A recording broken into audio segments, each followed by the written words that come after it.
కల్లూరు పట్టణంలో మున్సిపల్ ఎన్నికల నేపథ్యంలో అభ్యర్థుల్ని గెలిపించాలంటూ ఎమ్మెల్యే మట్టా రాగమయ్యతో కలిసి ప్రచార రథంపై రోడ్ షో జరిపారు మంత్రి పొంగులేటి శ్రీనివాసరెడ్డి. ప్రతి అంగుళాన్ని తాను తడిమి ముద్దాడిన ప్రాంతమని, కొడుక్కి తల్లి ఎలా ముఖ్యమో రాజకీయంగా నాకు ఈ ప్రాంతం అంత ముఖ్యమని, ఇక్కడి ప్రజల కోరిక మీద కల్లూరుని మున్సిపాలిటీ చేయడానికి 15 రోజుల్లోనే ఆర్డర్ తెచ్చామని, తాను ఈ ప్రాంత ప్రజల దీవెనలతో అంచెలంచెలుగా ఎదిగి ఇప్పుడు మంత్రిగా ఉన్నానని, కల్లూరులో అభివృద్ధి జరగాలంటే 20 వార్డు మెంబర్లను గెలిపించాలని, రంగురంగుల జెండాలు పట్టుకుని తిరిగే వారి మాటలు నమ్మవద్దని, అధికారంలో లేకుండా ఎలా మీరు అభివృద్ధి చేస్తారని వారిని ఓటర్లు ప్రశ్నించాలంటూ కాంగ్రెస్ ప్రభుత్వం ప్రజల అభివృద్ధి సంక్షేమం కోసం పథకాలను అమలు చేస్తూ ప్రతి ఒక్కరి గుండెల్లో నిలిచిందని, మాయ మాటలు సొల్లు కబుర్లు చెప్పే ప్రజల్ని మభ్యపెట్టద్దని, ఇది నేను పుట్టి పెరిగిన గడ్డని, మీరు రాజకీయాలు చేసేదేందని ప్రశ్నిస్తూ కల్లూరు అభివృద్ధి కోసం ఇంకా 50 కోట్ల నిధులైనా తెచ్చి మున్సిపాలిటీని సుందరంగా తీర్చిదిద్దుతానన్నారు.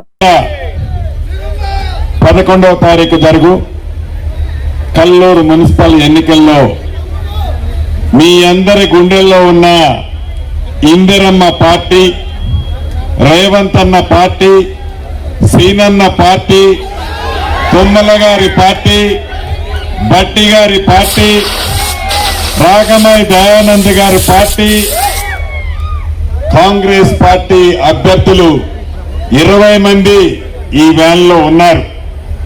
ఈ 20 మంది గుర్తు మీ గుర్తు, మనందరి గుర్తు, అస్తం గుర్తు మీద అత్యధిక ఓట్లు వేసి మంచి మెజార్టీతో గెలిపించాలని ముందుగా మీ అందరినీ కోరుతూ, నేను ఎక్కడి నుంచి వచ్చానో, ఏ కొడుకైనా ఎంత ఎదిగినా తల్లి దగ్గర కొడుకే, ఏ కొడుకు ఎంత ఎత్తు ఎదిగినా తల్లి దగ్గర కొడుకే, ఏ నాయకుడు ఎంత ఎత్తు ఎదిగినా తను పెరిగిన ప్రాంతం, తను ఉన్న ప్రాంతం, తను పుట్టిన ప్రాంతం, తను చదువుకున్న ప్రాంతం ఎంత ఎత్తు ఎదిగినా ఆ ప్రాంతాన్ని మర్చిపోడు. కొడుకుకు తల్లి ఎట్లనో పెరిగిన ప్రాంతంలో ఉన్న వ్యక్తిగా రాజకీయంగా ఏ స్థాయిలో ఉన్నా ఆ వ్యక్తికి ఆ ప్రాంతం అంత ముఖ్యం. ఈ కల్లూరు మున్సిపాలిటీలో ప్రతి అంగుళాన్ని తడిమి ముద్దాడినోడిని నేను, ప్రతి అంగుళాన్ని తడిమి ముద్దాడినోడిని.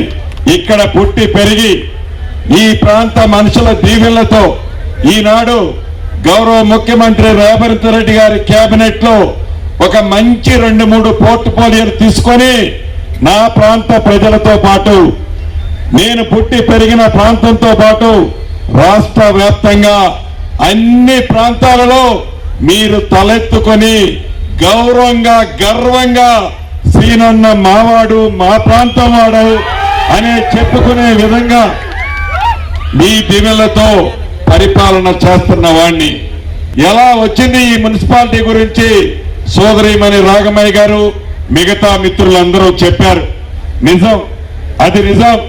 ఆ రోజు ఎంపీడీఓ ఆఫీసులో కూర్చున్నప్పుడు దయానంద్ గారు, రాగమయ్య గారు, స్థానిక నాయకులంతా, అన్న ఇవాళ నువ్వు చేయగలిగి ఉన్నావు, కల్లూరు మున్సిపాలిటీ చేస్తే బాగుంటుందని ఒక 100 మంది ఆ వేదిక మీద అడగటం జరిగింది. అడిగిందే తరువుగా 15 రోజుల్లోనే కల్లూరుని మున్సిపాలిటీగా ప్రకటించి ఆర్డర్స్ కూడా ఇవ్వటం జరిగింది.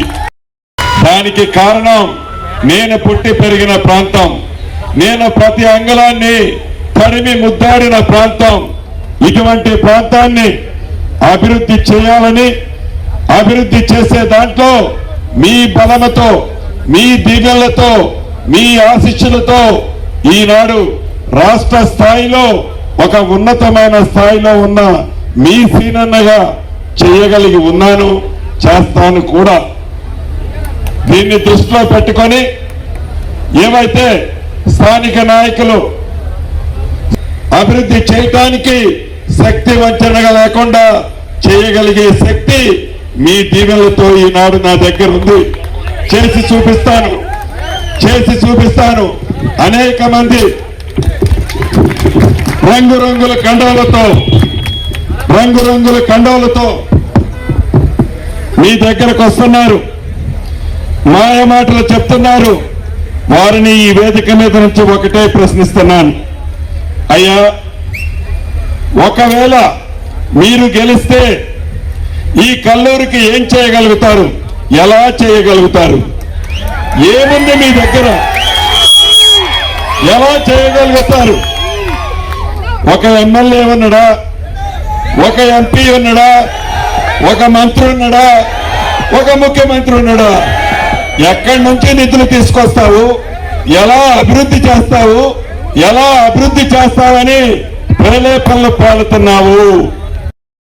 కనీసం జ్ఞానం ఉండాలి కదా నీకు.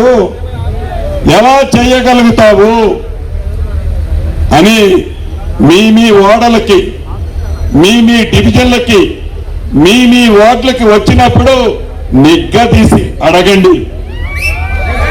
రెండో విషయం, ఈ ప్రభుత్వంలో చందాలకి దందాలకి స్థానం ఉండదు. చందాలకి దందాలకి స్థానం ఉండదు.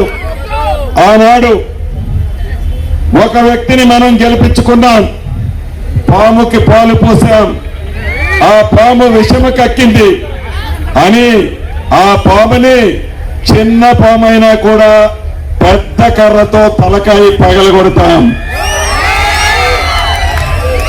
అదే విధంగా ఆ పాము ఏదైతే అహంకారపూరితంగా మాట్లాడుతుందో,